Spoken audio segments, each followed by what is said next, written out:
दरवर्षी ठाणे महानगरपालिकेतर्फे पावसाळ्यापूर्वी मे आणि जून महिन्यांमध्ये झाडाच्या धोकादायक फांद्यांची छाटणी केली जाते.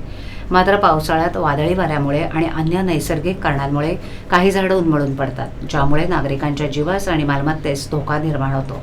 याच पार्श्वभूमीवर संभाव्य धोके टाळण्यासाठी यावर्षी नियोजित वेळेच्या 2 महिने आधीपासूनच म्हणजे मार्च महिन्यापासून धोकादायक फांद्या काढण्याच्या मोहिमेची सुरुवात करण्यात आल्याची माहिती ठाणे महापालिकेचे अतिरिक्त आयुक्त संदीप माळवी यांनी दिली.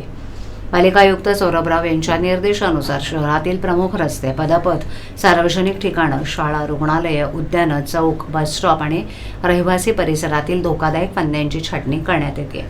पावसाळ्यात विद्युत तारा आणि झाडांच्या फांद्यांचा संपर्क होऊन अपघात होण्याची शक्यता लक्षात घेऊन तांत्रिक दृष्टीने ही छाटणी केली जाते. त्यासाठी प्रभाग समितीनिहाय सर्वेक्षण करण्यात आलं असून सुमारे 6,367 झाडांच्या धोकादायक फांद्या काढण्यात येत आहेत, असं अतिरिक्त आयुक्त माळवी यांनी स्पष्ट केलं.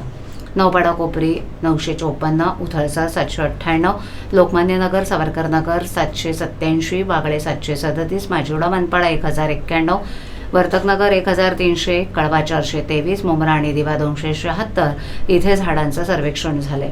शिवाय आत्तापर्यंत सुकलेली सुमारे 150 झाडं निदर्शनास आली असून याबाबतची कायदेशीर प्रक्रिया पूर्ण करून ती झाडंही तोडण्यात येणार आहेत.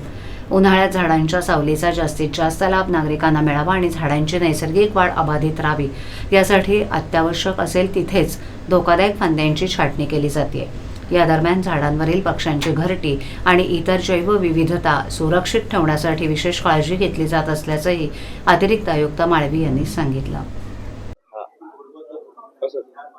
आपण दरवर्षी जे वृक्ष छाटणी करतो पावसाळ्याच्या आधी धोकादायक स्थितीत असलेले जे वृक्ष असतील, त्यांच्या फांद्या असतील, त्याच्यावर आपण कारवाई म्हणून आपण 15 मे पासून दरवर्षी आपण वृक्षांची छाटणी करतो.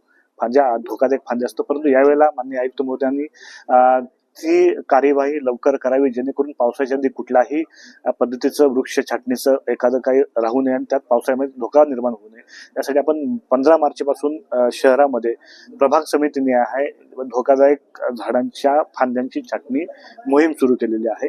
त्यासाठी आपण जे काही सार्वजनिक ठिकाण असतील, उद्यान असतील, पदपथ असतील, बसस्टॉप असतील, या सर्व ठिकाणी जे काही धोकादायक स्थितीत असलेल्या झाडांच्या फांद्या असतील त्या आपण छाटणीचं मोहीम सुरू केलेली आहे. साधारणपणे शहरामध्ये 6,367 झाडांचं आपण सर्वेक्षण केलंय, प्रभाग समितीने आहे आणि त्या झाडांचं आपण आता छाटणीला सुरुवात करतोय.